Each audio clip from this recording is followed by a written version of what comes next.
നമസ്കാരം, കൊട്ടാരക്കര മീഡിയയിലേക്ക് സ്വാഗതം.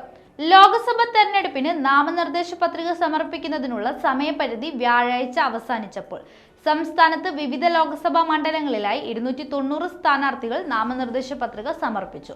ആകെ 499 പത്രികകൾ ഇതുവരെ ലഭിച്ചതായി മുഖ്യ തെരഞ്ഞെടുപ്പ് ഓഫീസർ സഞ്ജയ് ഗൗൾ അറിയിച്ചു. നാമനിർദ്ദേശ പത്രികകളുടെ സൂക്ഷ്മ പരിശോധന നാളെ നടക്കും.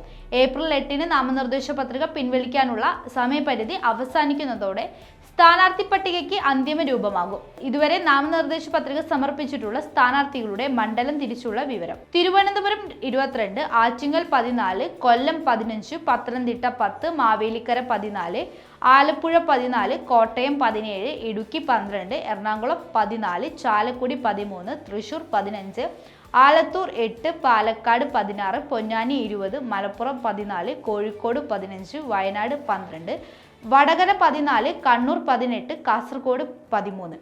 ഏറ്റവും അധികം സ്ഥാനാർത്ഥികൾ പത്രിക സമർപ്പിച്ചത് തിരുവനന്തപുരം മണ്ഡലത്തിലാണ്. ഏറ്റവും കുറവ് ആലത്തൂരിലും. മാർച്ച് 28-നാണ് സംസ്ഥാനത്ത് നാമനിർദ്ദേശ പത്രികാ സമർപ്പണം തുടങ്ങിയത്. പത്രികാ സമർപ്പണത്തിന്റെ അവസാന ദിവസമായ ഇന്നലെ 252 നാമനിർദ്ദേശ പത്രികകളാണ് ലഭിച്ചത്.